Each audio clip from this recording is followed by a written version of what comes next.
momento que nós entramos agora, que é falar da nossa vida financeira, acredite, é um momento plenamente confortável para mim. É um momento altamente descontraído para mim. É o culto dentro do culto que o nosso apóstolo diz, e a cada vez mais eu tenho prazer em ministrar neste culto, depois do culto. E eu vou dizer uma coisa que acho que ainda não disse para quem está nos acompanhando pela internet, que você que está aqui presencialmente sabe disso, pelo menos os que me acompanham há mais de 10 anos aqui na Escola de Capacitação, eu não investia com vocês mais de 5 minutos, é ou não é?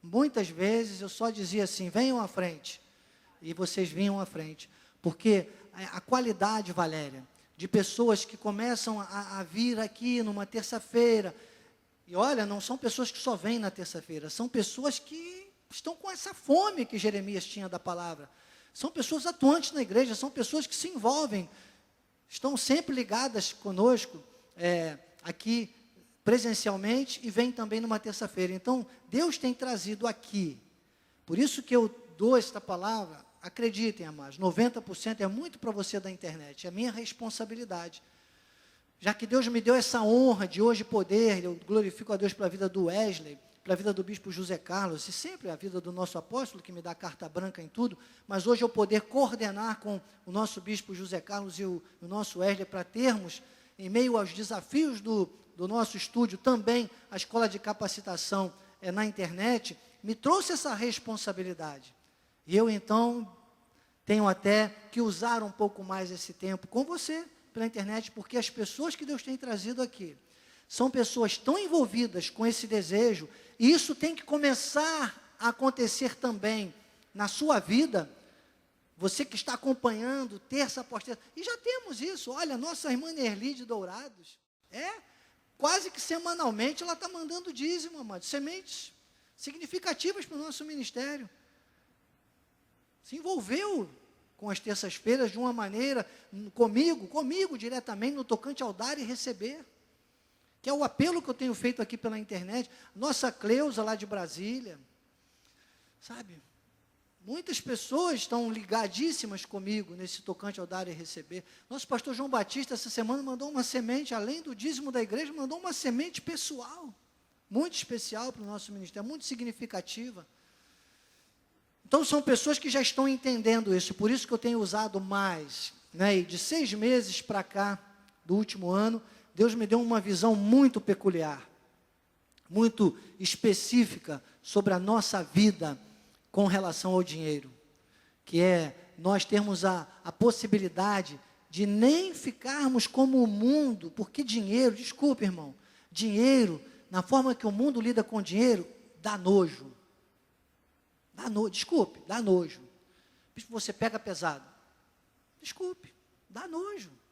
É tudo por dinheiro e pelo dinheiro. Sabe, tinha até um programinha que dizia assim, tudo por dinheiro, lembra? A pessoa ia lá fazer cada loucura por dinheiro. Topa tudo por dinheiro. Topa tudo por dinheiro. Desculpe, amado. Eu não topo hoje em dia na minha vida, Ângela, eu não topo mais nada por dinheiro. Nada. Inclusive, quando às vezes eu percebo alguém que está mexendo comigo, lidando comigo e tentando usar comigo dinheiro, eu digo, fique em paz, vá em paz, para não dizer vá de reto, Satanás. Desculpe, porque eu lido com semente, porque o dinheiro é material, o dinheiro é humano, o dinheiro nem vai para o céu. Nosso apóstolo sempre diz, eu nunca vi um carro fúnebre sendo acompanhado de um carro forte. Não vai. Não tem carro fúnebre acompanhando. Dinheiro não vai para o céu, dinheiro não acompanha para o céu, amado. Agora a semente acompanha. Está entendendo? A semente acompanha. Porque a semente, ela não está no papel. A semente não está no físico. Não me importa a crise financeira, não me importa a moeda, não me importa se vai ter peso real, que estão querendo agora unificar a moeda. Não estou preocupado com isso, porque o papel é físico, mas a semente é espiritual. Então, quando você pega o papel que é físico, que o mundo só vê como dinheiro, o dinheiro, amados, é tão complicado que mudou a moeda, Se o camarada não correu para trocar, ele vai ficar cheio daquilo lá que não vale nada mais. Então, vale a pena sermos semeadores no reino de Deus. É disso que eu tenho falado. Eu tenho falado do plano de investimento celestial, que eu digo que é uma oportunidade. Se você for lá, não vou ler, só vou comentar, mas você que está pela internet, pega uma caneta aí e vai anotando para você entender isso, porque no Salmo 1, do versículo 1 ao 3, o salmista diz que é bem-aventurado aquele que lida com as coisas deste mundo, mas com a visão de Deus. Então, ele vai embora, ele dá fruto, as folhas não murcham, ele será bem-sucedido em tudo que realizar. Salmo 1, do 1 ao 3, do 4 ao 6, diz o ímpio não é assim, Deus não tem nada com o ímpio. Então, esta questão financeira, o plano de investimento celestial é uma oportunidade para os do reino de Deus. Acredite, isso é uma revelação tremenda de Deus.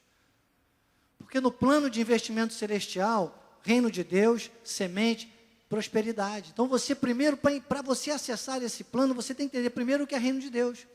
E Jesus disse, o reino de Deus é assim. Não é de outra forma, ele diz, é como se o homem lançasse uma semente à terra. Com Deus, amado, é tudo semeando. Aqui, ó, semeando e colhendo, nosso tema. Com Deus, nós nesta terra, nós estamos aqui para, em tudo na nossa vida, semear. E também com relação ao dinheiro. Não é à toa que Eclesiastes 10:19, o sábio disse, o dinheiro atende a tudo, inclusive essa área. Então, nós vamos espiritualizar, né? Eu digo que quando você semeia, ali, está ali o texto de Mateus 4:26, quando você semeia, você entende, pode voltar no plano de investimento, naquele quadrinho, querido, colorido ali, ó, o reino de Deus. E depois, semente. Sabe, Gálatas, capítulo 6, versículo 7, diz que o que o homem semear, isso também ceifará. É semente. Plano de investimento celestial é entender que o reino de Deus é semear, que o dinheiro não precisa ser visto como dinheiro, mas pode ser visto como semente, e que você tem direito não apenas à riqueza como esse mundo vê, porque esse mundo vê a riqueza exatamente assim, ó, vou te falar a máxima da economia. Os recursos são escassos, e o consumo é ilimitado. A riqueza do mundo está pautada nisso. Por isso há uma briga pelos recursos. Agora, com Deus, não. Com Deus, os recursos são ilimitados e o consumo é orientado. E aí eu fecho com esta colocação de Paulo, em Filipenses 4, do 14 ao 19. Paulo traz esse resumaço, quando ele diz que a igreja dos Filipenses se associou com ele, no tocante ao dar e receber. No 17 ele diz, eu não procuro donativo. Talvez você aí pela internet já tenha jogado muito dinheiro fora, já tenha feito muitas doações para as igrejas, vou fazer uma doação aqui, uma doação ali, pulveriza. Você sabe que tem pessoas, às vezes, que têm um dízimo tão alto, que ela acha que não existe uma igreja digna de se receber o seu dízimo integral, pois estou lhe apresentando uma, meu amado. Nós temos muitos desafios, os sonhos que Deus tem colocado na mente do nosso apóstolo são muito grandes. Talvez o seu dízimo, você que está hoje aí ligado, nem sabia porque estava acessando, nunca me viu falando, está ligado aí hoje, Deus tem me mostrado um empresário que vai se conectar conosco e vai entender isso definitivamente. Pare de pulverizar. Se você gerenciar o seu dízimo, meu amado, você não está obedecendo a Deus. Você tem que dizimar, você tem que semear, como Deus falou para Isaac, na terra que ele mandar. Se Deus está falando com você através desse ministério, você tem que ter coragem de dar o seu dízimo aqui para esse ministério. Sabe, nós precisamos aí de muitos recursos para que os sonhos de Deus, através da vida do apóstolo, se manifestem. 5 antenas aqui, mais 5 que já tem uma aí, mandando para sinais de satélite, uma catedral em Lisboa, uma catedral na Barra para 25 mil pessoas, são sonhos. Vamos comprar esse centro espírita que tem aqui na entrada do lado direito, vai se tornar uma grande torre de vigia, de oração. Agora, tudo isso passa por pessoas que Deus vai levantar. Deus já tem levantado. Então, por isso que eu digo, né, Vocês, que eu sei que se eu demoro muito às vezes, as pessoas já começam até a vir aqui à frente, tem até empurra, acreditem, amados. Os dízimos aqui terça-feira, graças a Deus e para a glória de Deus, eu sempre digo aqui, proporcionalmente, são os maiores dízimos desse ministério. Os maiores dizimistas estão aqui, para a glória de Deus. Sabe? Então, mas Deus está falando especificamente com pessoas também pela internet, que vinham fazendo isso, usando o dízimo como donativo. Versículo 17, Paulo diz, eu não procuro donativo. Mano, se você quiser só fazer uma doação, só um donativo, segura. Manda para outro lugar, por favor. Agora, se você entendeu o plano de investimento celestial, mande seu dízimo para aqui. Eu digo isso com autoridade. Não pense duas vezes. E depois mande um e-mail para mim, bispodaniel@igrejacristovivre.com.br, bispodaniel@igrejacristovivre.com.br. Eu quero tratar pessoalmente com você, eu quero orar pessoalmente por você, eu quero testemunhar com o nosso apóstolo pela sua vida, e detalhe, muito mais ainda, o teu testemunho do que Deus vai fazer por você ter se envolvido comigo hoje, na escola de capacitação, no tocante ao dar e receber. Estou aqui com uma revelação de Deus, imbuído, para dizer a você que no reino de Deus, os recursos são ilimitados e o consumo é orientado. E o texto está em Filipenses 4,19. É PIC, plano de investimento celestial. E o meu Deus, não sou eu, não é o apóstolo, porque às vezes tem pessoas que pensam, sabe, dizem assim, o bispo Daniel está com uma camisa bonita e tal, quem sabe? Não, está bem, eu posso até lhe dar essa camisa depois se você gostar tanto, mas vai ser difícil, porque eu já ganhei do apóstolo, né, uma camisa apostólica, ele gosta tanto dela, mas quem sabe, né, a gente vai passando aí, né, a bênção, tudo bem, João já levantou a mão, mas uma coisa eu te digo, a honra de Deus, amado, é tremenda, e é o meu Deus, por isso que Paulo disse, o meu Deus, interessante que Paulo diz, você se associou comigo no tocante a dar e receber, né, as minhas tribulações, ele começa no versículo 14, depois ele diz, olha, eu não procuro donativo, que até ali era ele, isso é a sabedoria de Deus, agora quando chega na hora da honra mesmo, irmãos, a pessoa tem que saber que é para Deus, e quem honra é Deus, porque quando é com Deus, eu sou limitado, amado, eu tento, claro, abençoo, né, quantas vezes aí a gente faz um pelo outro, é claro, a gente faz mesmo, família da fé, não é verdade? Mas Deus é quem propicia essa realidade aí, a realidade financeira espiritual. Diga comigo, realidade financeira espiritual. Diga plano de investimento celestial. É bom, amado, que se alguém vir te pedir dinheiro, você diga, não tenho. Eu não ando mais com dinheiro. Eu tenho aqui no meu bolso, se alguém me pedisse dinheiro hoje, eu não poderia mesmo, ainda mais aqui. Porque esse aqui, então, já é a semente para semear aqui. Só que essa semente que eu estou trazendo aqui hoje, ela transforma tudo que chega à minha mão em semente. É isso que eu digo para você. E eu quero que você pela internet entenda isso. Tudo que chegar à tua mão não vai mais ser dinheiro, vai ser semente. E quando é semente, ele diz que o meu Deus, segundo a sua riqueza em glória, gente, há limites para a riqueza de Deus em glória? É ilimitado, diga recursos ilimitados. É a tradução desse segundo a sua riqueza em glória. Deus me deu essa visão, está aí, em branco para você. Há de suprir como? Em Cristo Jesus. Por que em Cristo Jesus? Com a nossa visão espiritual, com a nossa mente de Cristo. Isso, irmão, você vai ter sabedoria, que o apóstolo Miguel Ângelo tem dito, a perna da generosidade e a perna da sabedoria. E aí você tem um consumo orientado. Você não vai mais gastar para ostentar. Você vai investir para testemunhar. Diga, eu não vou mais gastar para ostentar. Eu vou investir para testemunhar. E o seu testemunho vai ser a sua generosidade, vai ser a sua prosperidade, sabe? E ele disse, cada uma das vossas necessidades. Tem gente que olha essa última frase aí e comete um erro teológico. Tem gente que diz assim, lá, Deus só supre segundo as nossas necessidades. Desculpa, irmão, você que administra seu dízimo, fica mandando para um, para outro, fica fazendo comércio com seu dízimo, não faça isso. O que não serve para Deus, não serve para nada. Tenha a ousadia de testemunhar o seu dízimo completo, da forma correta, Não existe uma forma errada de fazer a coisa certa. Isso é frase do nosso apóstolo. Não estou inventando aqui. Porque não é segundo as nossas necessidades. Ele não leu, ele não entendeu a primeira frase do versículo. E o meu Deus, o segredo está aqui, segundo a sua riqueza em glória, há de suprir cada uma das suas necessidades. Está aqui a minha. Eu creio nessa palavra.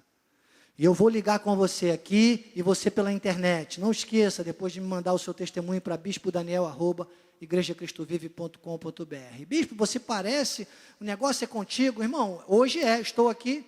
Enquanto Deus me colocou aqui, me mantiver aqui, através da vida do apóstolo Miguel Ângelo, é comigo a conversa sim. Eu estou aqui reproduzindo o selo apostólico e falo com autoridade. Associe-se comigo no tocante ao dar e receber, e você vai ver se essa palavra não tem força. Amém? Venha ao altar você, e você faça a sua semeadura pela internet em nome de Jesus.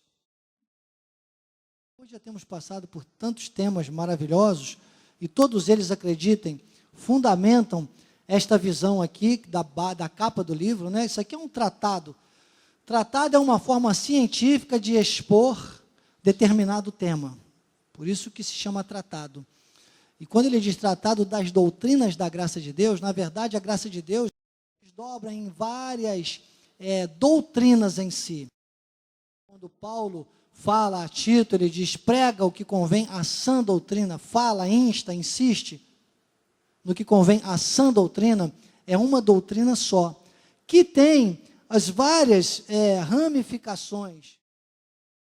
Cremos na predestinação, não precisamos jejuar, não existe livre-arbítrio, só existe um batismo, salvação não se perde.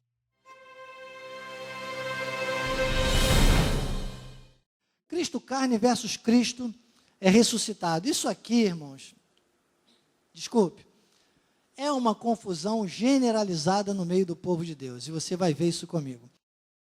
Nosso apóstolo começa dizendo, há muitos crentes que por falta de conhecimento da verdade, dos mistérios de Deus, continuam imitando Cristo nos dias de sua carne, que na verdade, agora colocando palavras minhas aqui, na verdade, essas pessoas que imitam Cristo no dia de sua carne, o imitam como seguidores, e não como imitadores. Vai guardando isso aí, que vai fazer parte um pouquinho do que eu vou falar na sexta, mas que tem ligação com esse tema aqui hoje. Então ele diz, imitando Cristo nos dias de sua carne, e deixam totalmente de lado o Cristo ressuscitado. Jesus manifestou-se aos homens de duas formas, em carne, como filho de Maria e de José, para cumprir o plano da salvação. Então, o Jesus carne era filho de Maria e de José, sendo que na concepção, todos sabem como nasce uma criança. A fecundação de Jesus, porque Jesus nasceu de uma fecundação. É interessante, é isso que a gente precisa pensar aqui, não é? A gente vai meio lá que no beabá para você ver as estruturas, olha só que coisa interessante. Por que Jesus foi 100% carne, pôde ser 100% carne? Porque ele foi fecundado em uma mulher. Essa fecundação foi feita não por uma conjunção carnal. Que entendam, a única forma de sexo prevista, inclusive no código, é conjunção carnal. Esse povo que anda fazendo loucuras aí e dizem que é sexo, nem sexo é. Aberrações, são aberrações criadas pelos homens. Viu? Já devem estar mudando isso aí, mexendo, mas pelo menos quando eu estudei direito, a forma de conjunção carnal era esta entre homem e mulher, a forma natural de Deus.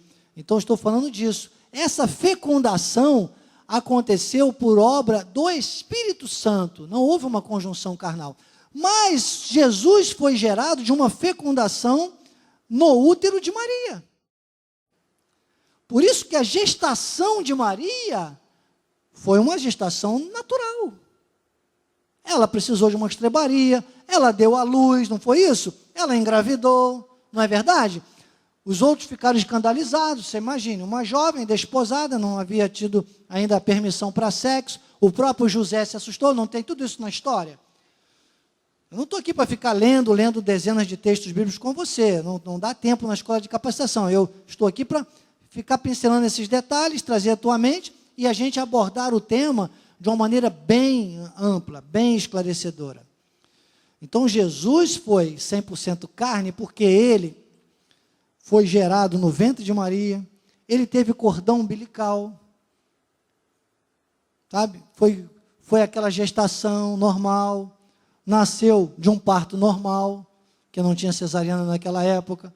Inclusive, o grande erro da igreja romana é ficar chamando Maria de virgem até hoje, que já ali, né, não foi mais virgem no parto. Depois teve outros irmãos, vários irmãos, Jesus teve. Então, esta parte humana de Jesus, ela está muito sedimentada na forma como ele foi gerado. Uma junção do espiritual com a parte humana de Maria. Muitas vezes eu me pego fazendo coisas muito, muito parecidas com o que minha mãe fazia. Qual de vocês já não teve essa experiência, não é? É a nossa genética. Jesus tinha essa genética na carne. Só que a concepção era espiritual. Por isso que João pega, então, no versículo 1, capítulo 1, versículo 14, ele diz, o verbo se fez carne. Então, como que o verbo se fez carne? Porque houve esse encontro do espiritual com o útero de Maria, com o óvulo de Maria. Houve essa ligação para gerar uma criança, para gerar um ser humano, mas que no conceito espiritual era totalmente espiritual. E por que sem a conjunção carnal? Porque o ato sexual era, desde o Jardim do Éden, desde o pecado, quando o pecado começou ali em Adão, ele era a exteriorização do pecado.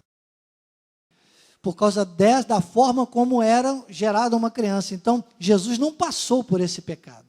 Você está entendendo? Nem na concepção. Foi um milagre, foi uma obra do Espírito Santo. Aí nós vemos, então, as duas. Por que Jesus era, então, possível ele ser 100% carne e 100% Deus? Por causa dessa forma de concepção que Deus gerou. Sabe? E Mateus capítulo 5, 17, é interessante, porque aí tem outra confusão que gera, porque Jesus, então, pega e no meio dos discípulos, ele cumpre a lei.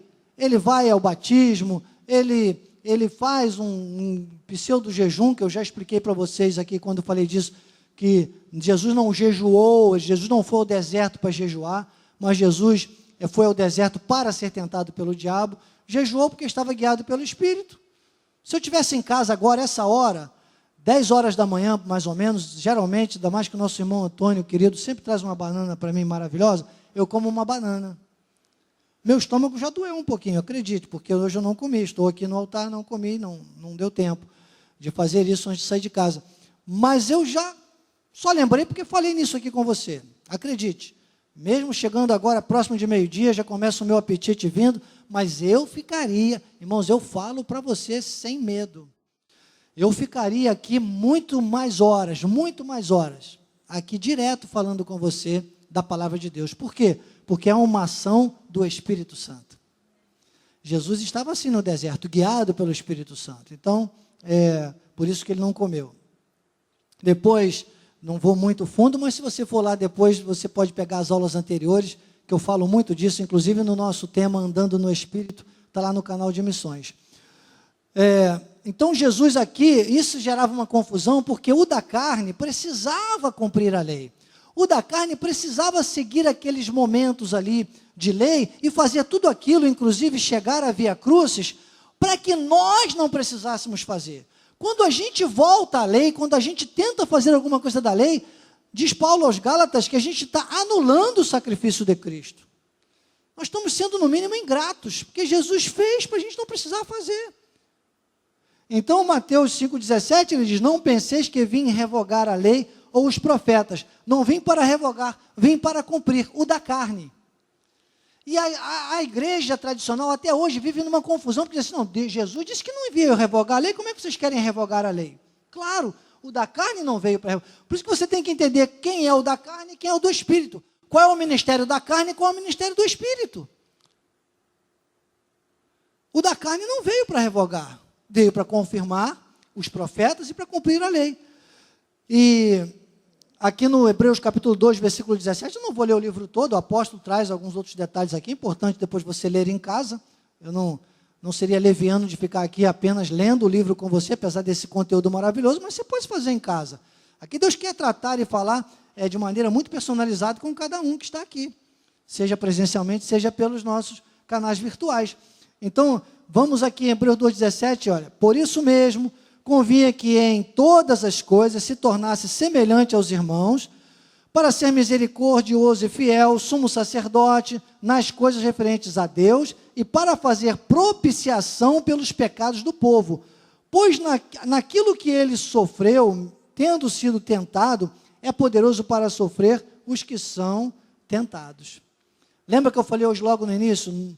Todos nós, sem Deus, nós somos apenas pó. Com Deus nós somos poderosos. Vamos deixar o acento aí para ficar melhor. Diga, sem Deus, somos pó. Com Deus nós somos poderosos. Entendeu? A gente fica na mesmice da carne. Então, Hebreus capítulo 5, 17 diz assim, ele, Jesus, nos dias de sua carne, tendo oferecido com forte clamor e lágrimas, olha aqui, hein? Orações e súplicas a quem o podia livrar da morte, tendo sido ouvido por causa da sua piedade, da graça, embora sendo filho, aprendeu a obediência pelas coisas que sofreu, tendo sido aperfeiçoado, tornou-se o autor da salvação eterna para todos os que lhe obedecem, tendo sido nomeado por Deus sumo sacerdote, segundo a ordem de Melquisedeque. Então, aqui gera uma confusão muito grande, porque Paulo fala entre pai e filho, mas são a mesma pessoa, em manifestação, em obediência, está dizendo, o da carne se sujeitando ao espiritual, que se rendia ao reino espiritual.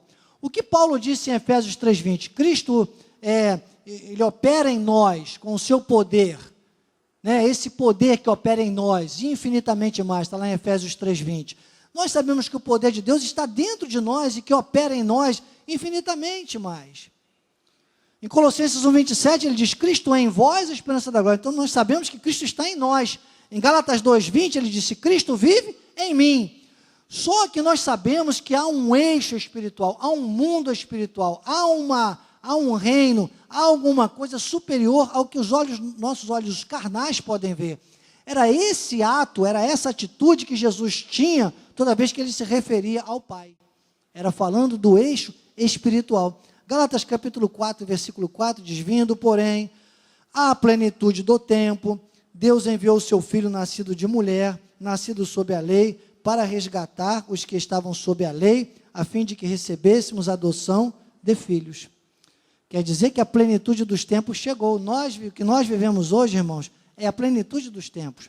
Nós não vivemos mais de migalhas, nós vivemos da plenitude. Nós vivemos da plenitude.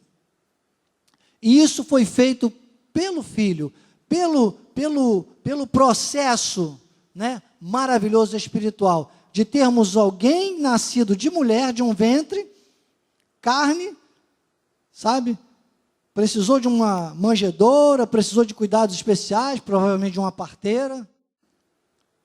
Nasceu, sentiu dores, sofreu, chorou, teve emoções, e teve um sentimento humano na cruz do Calvário, aquela dor, aquelas orações que ele fazia, né? Era o sentimento do lado humano, mas sem pecado. E isso tudo é que nos trouxe a plenitude. Então, Hebreus capítulo 7, versículo 17, agora, já mostrando o Cristo ressuscitado, a gente estava trazendo aqui as bases do Cristo da carne. Agora, olha o ressuscitado. Como ressuscitado, diz o apóstolo Miguel Ângelo, ele veio para se tornar sacerdote fora da linhagem dos sacerdotes terrestres. Ele veio com um sacerdócio eterno e perfeito. Mudou o sacerdócio. Agora muda a lei. Se muda o sacerdócio, muda a lei.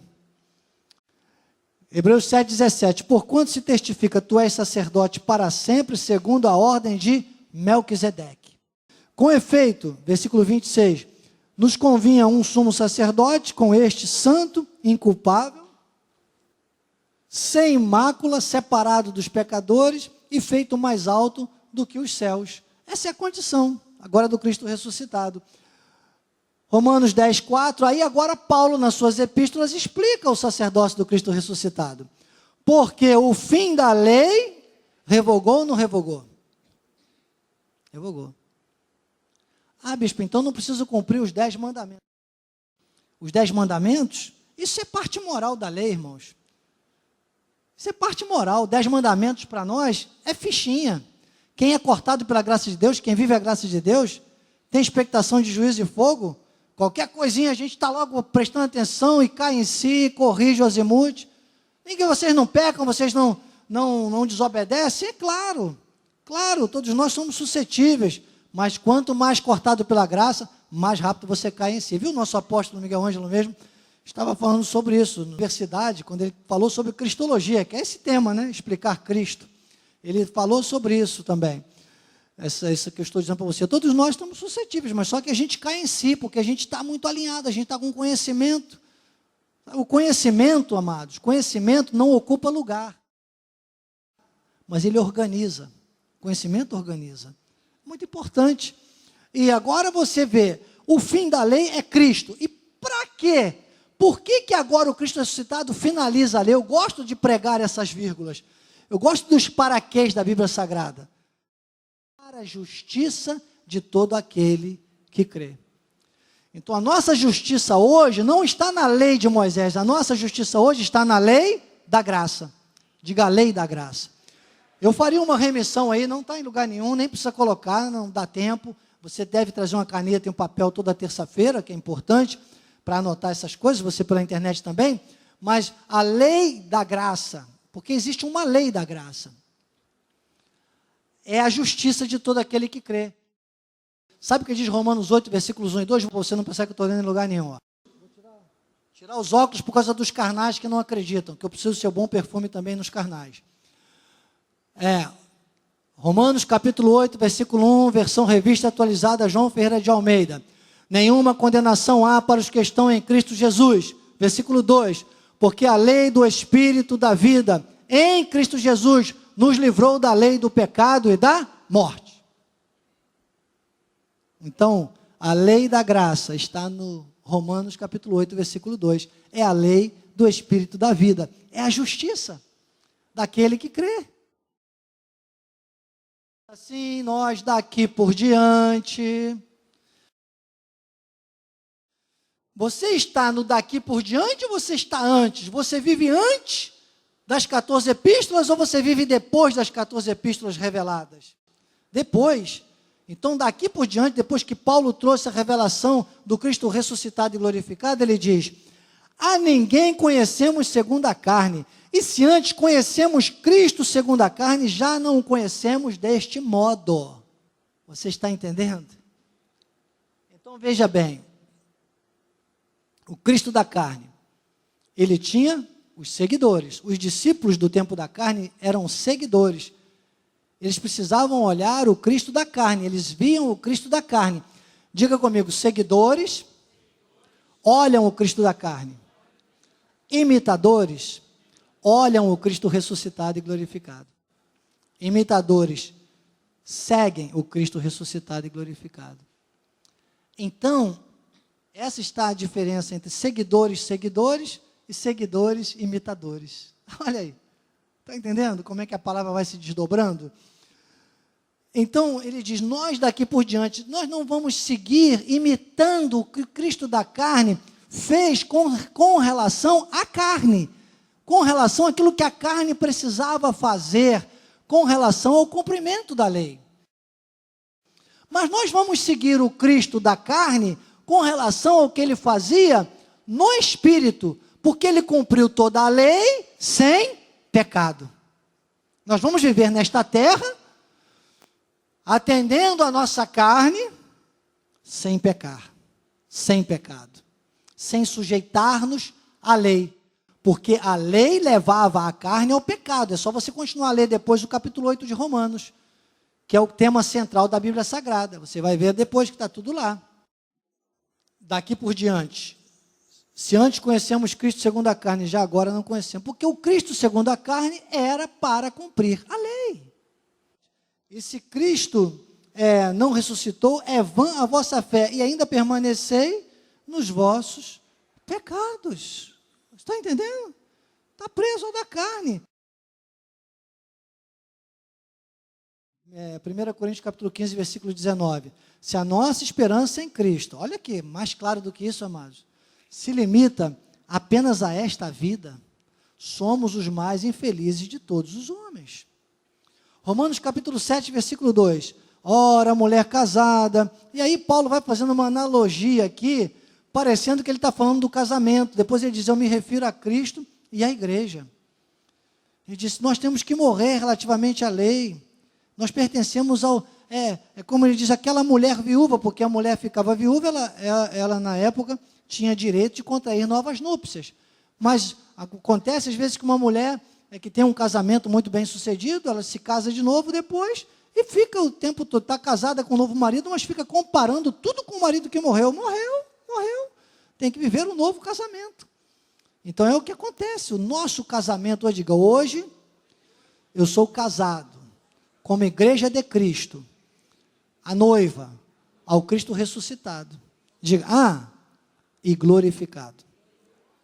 Então, depois que o nosso apóstolo traz esse texto, ele vai aqui mostrando os triunfos de Cristo, a segurança que nós temos lá em Isaías, daquilo que é a confirmação da palavra pela palavra, a forma como Deus vela pela sua palavra para cumprir. 2 Coríntios 2,14, ele cita que nós somos conduzidos em triunfo. Somos atribulados, porém não angustiados, perplexos, porém não desanimados, perseguidos, porém não desamparados, abatidos, porém não destruídos, levando sempre no corpo o morrer de Jesus, para que também a sua vida se manifeste em nosso corpo.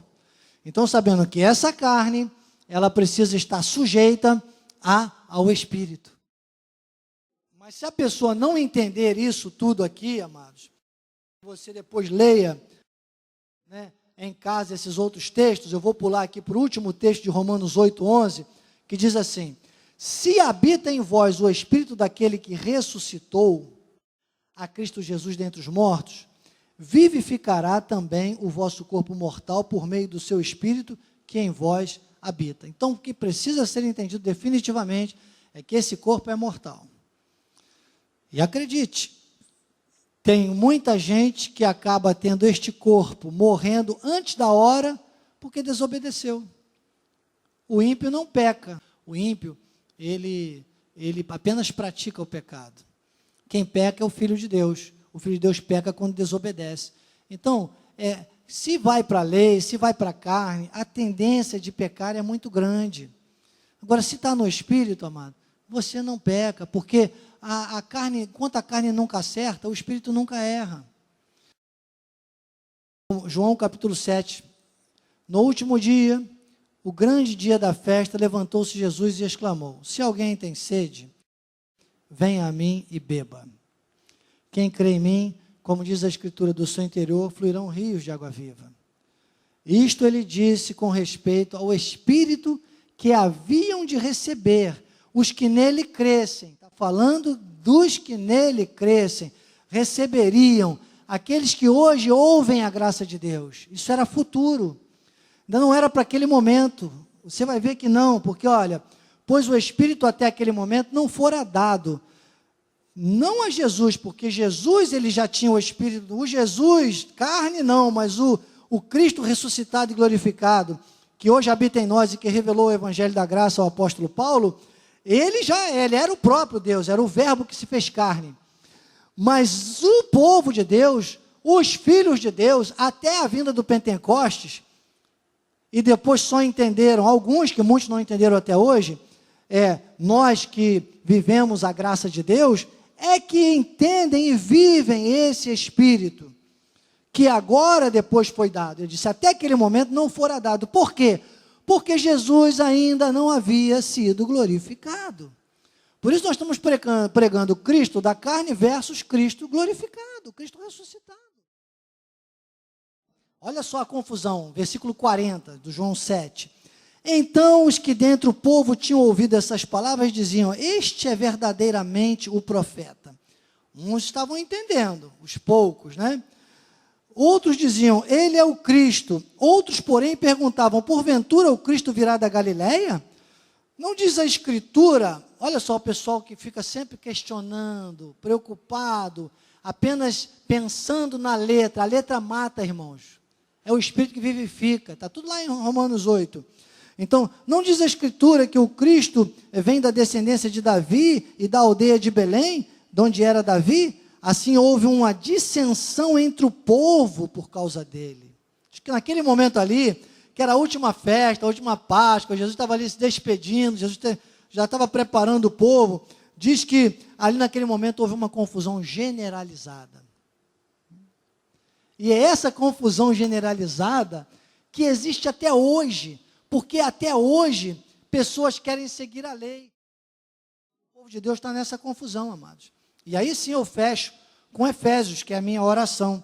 Efésios 1, não cesso de dar graças por vós, fazendo menção, versículo 16, fazendo menção de vós nas minhas orações, para que o Deus de nosso Senhor Jesus Cristo, o Pai da glória, vos conceda espírito de sabedoria e de revelação no pleno conhecimento dele. Conhecimento pleno. Conhecimento não ocupa lugar, conhecimento organiza. Ai daquele, algumas pessoas até que já passaram aqui entre nós, que às vezes eu ouço dizer aí pelos cantos, não, mas eu já tenho o certificado, eu já fui lá, eu já aprendi tudo. Tem gente que pensa que aprendeu tudo. Quem pensa que aprendeu tudo, na verdade, nunca aprendeu nada. Quem não é apto a obedecer, nunca estará apto a comandar. Quem não se senta para aprender, nunca estará preparado para ensinar. Sente-se a vida inteira para aprender. Só assim você poderá ensinar a vida inteira. Eu já tenho, graças a Deus, várias formações, mas eu continuo aprendendo. Estou fazendo uma online agora, acredite. É difícil, aos trancos e barrões, mas eu estou fazendo. Por mais devagar que você esteja indo, meu irmão, por mais devagar que você esteja indo, você estará sempre na frente daquele que ficou parado. É que se você está fazendo, você já está na vantagem. Porque tem muita gente que não está fazendo. Faça. Você está entendendo? Avance, avance. Iluminados os olhos. Que ele diz, olha, iluminados os olhos do vosso coração, para saberdes qual a esperança do seu chamamento, qual a riqueza da glória da sua herança nos santos, qual a suprema grandeza do seu poder para com os que cremos, segundo a eficácia do seu poder. Assim seja, assim disse o Espírito da graça. Amém, louvado seja o nome do Senhor. Obrigada, Jesus, por esse ensinamento maravilhoso, porque nós já não seguimos mais o Cristo da carne, mas sim aquele que ressuscitou. Obrigada, Jesus, por essa ressurreição que nos deu vida, que pagou o preço por nós. Obrigada, Senhor, por esta manhã maravilhosa em que tivemos aqui. E agora, Senhor, leva-nos de volta aos nossos lares em paz. Que a Tua graça, que as doces consolações do Teu Espírito estejam sobre as nossas vidas. Senhor, e que os Teus anjos nos guardem neste dia. Tome a nossa frente em tudo aquilo que nós formos fazer, para a glória do Teu nome. Assim nós Te agradecemos, Pai, em o nome de Jesus. Amém e amém, Senhor.